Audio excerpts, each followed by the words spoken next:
Vous avez choisi Wolf TV pour vous informer, vous faites bien, c'est parti pour le journal de la mi-journée. Au sommaire de cette édition à Sandiara, la cohabitation entre population et usines implantées dans la localité devient de plus en plus difficile en cause des odeurs nauséabondes issues de certaines unités industrielles qui affectent le quotidien des habitants. Leur complainte à suivre dans ce journal. Le foncier objet de tension à Kharial, plusieurs maisons risquent d'être récupérées par un promoteur immobilier. Le procès prévu ce mardi. Les habitants demandent que justice leur soit rendue. Et puis, eau, électricité, routes praticables, centre de santé, tout est urgence à Djokoul. Les populations de cette commune du département de Kaffrine sont descendues dans la rue pour manifester leur colère. Elles dénoncent une mauvaise distribution des semences et autres intrants agricoles. Voilà pour le sommaire de ce journal. Mesdames et messieurs, vous avez le bonjour d'Arsène Gueye.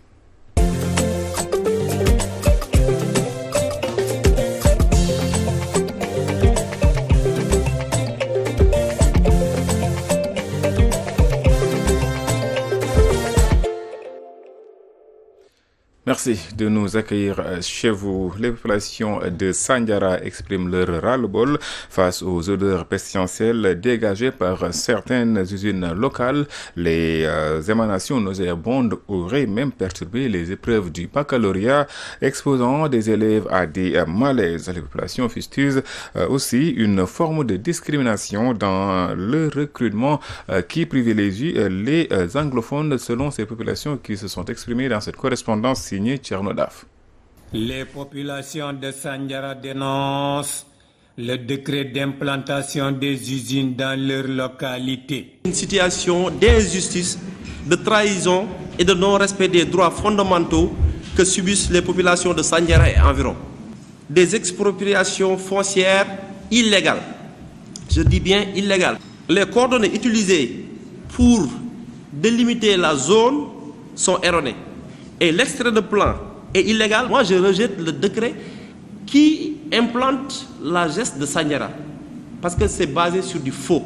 Sur les raisons de cette dénonciation, les explications de Mamadou Dian, porte-parole du jour. On a exproprié des paysans qui comptaient sur leurs champs pour faire vivre leur famille. L'odeur nauséabonde que dégagent les usines qui cause des risques de santé pour la population de Sandiara. Des cas d'avortement à Tchadjaï et les gens pensent que c'est causé par les usines. Pire encore, il y a l'usine de la farine de poisson qui était en Baling. Les populations se sont levées pour que l'usine se déplace pour venir à Sandiara pour faire une pollution de l'air à Sandiara. Aujourd'hui, personne ne peut respirer tranquillement. Des élèves qui faisaient le bac, ils ne l'ont pas fait dans de bonnes conditions parce qu'il y avait l'odeur qui les gênait à se concentrer, ça les empêchait à se concentrer sur ce qu'ils faisaient. Selon le coordonnateur du parti Les Serviteurs de Pape Djibril Fall, les usines implantées dans leur localité privilégient les étrangers aux autochtones dans leur recrutement. Aujourd'hui, l'emploi local est sacrifié au détriment des jeunes de Sandiara pour favoriser aujourd'hui les Sierra Léonais, pour favoriser les Nigérians, pour favoriser les Burkinabés, parce que pour faciliter leur communication avec eux.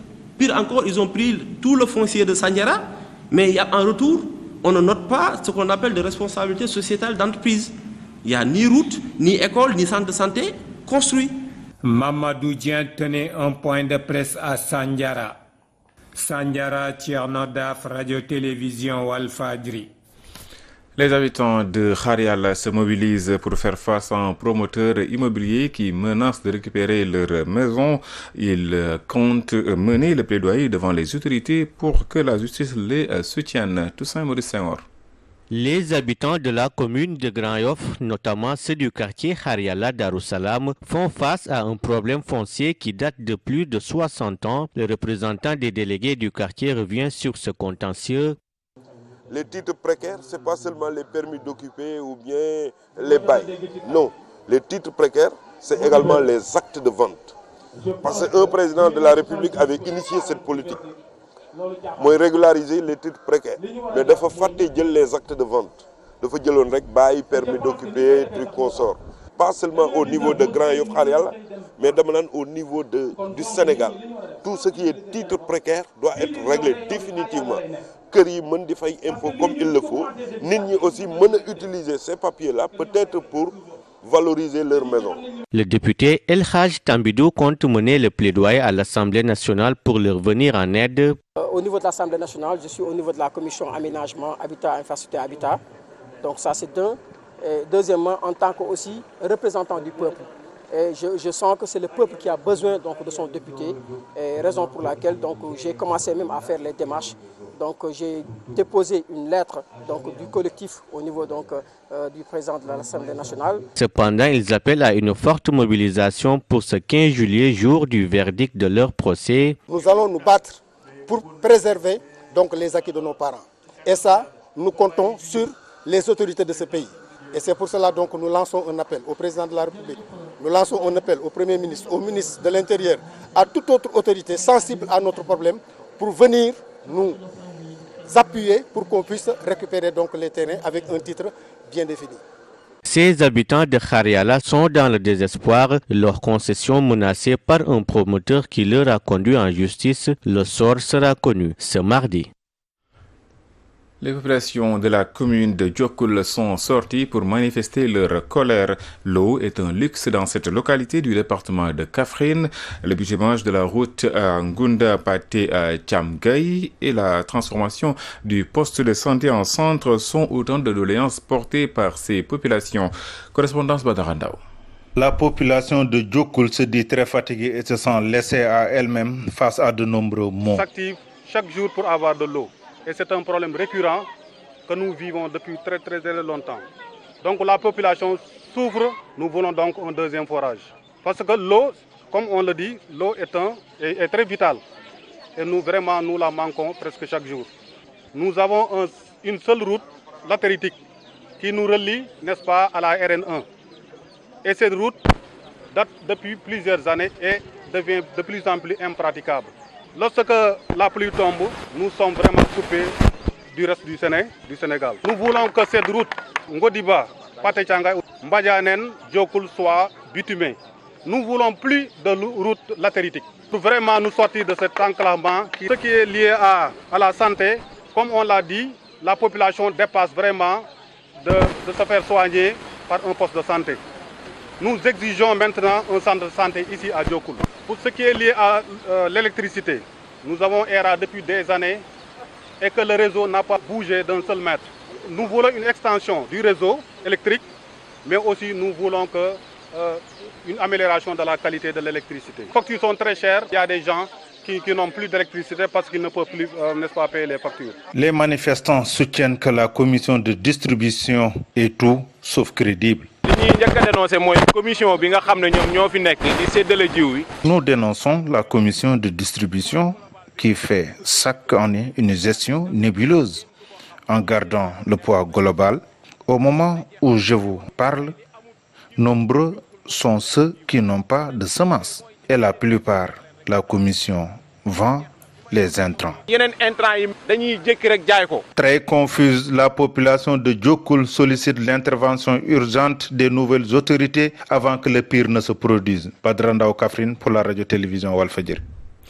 Rita Diaw, préoccupée par son enclavement, ce village de la commune de Nguidilé est très difficile d'accès à cause de son axe sablonneux. Les populations de la localité demandent la construction de la route Louga-Sagataguet pour désenclaver la zone. Écoutons à ce propos Mamadou Maktar Diaw, porte-parole au micro de Komar Kairé. Dëkk bi dong moo ñu ñor pour dëkk bi nekk ci jàmm stable loolu lañ bëgg. waaye fi mu toll nii de ñi ngi jànkoonteeg problème yu mag te loolu de dañoo ñaan yàlla mu jeex tey nag lii nag. Nous sommes vraiment préoccupés par le développement du village de Rita Diaw. C'est une localité qui fait face depuis des décennies à pas mal de difficultés et parmi elles on peut citer celles liées à son enclavement. Le village se situe à moins de 4 km de Louga, mais l'axe qui relie ces deux localités est très sablonneux, ce qui fait que entrer à Rita Diaw relève d'un véritable parcours du combattant. Je pense que l'heure est maintenant venue pour construire la route Louga-Sagata, passant par Mbédiène et Yaboutil. Comme ça, toute cette zone sera entièrement désenclavée. C'est la deuxième fois que les techniciens ont effectué des prospections sur cet axe, mais rien n'est encore fait. Beaucoup de communes seront désenclavées avec la construction de cette route. Le quartier Pikine-Tableau-Walo de Saint-Louis cristallise les attentions à chaque hivernage. Le directeur général de l'ONAS, en tournée dans le nord, a visité cette partie de la vieille ville qui est souvent exposée aux inondations. Seni Diène demande des efforts pour sauvegarder le cadre de vie. Seni Diène, directeur général de l'ONAS, avec Gabriel Barbier.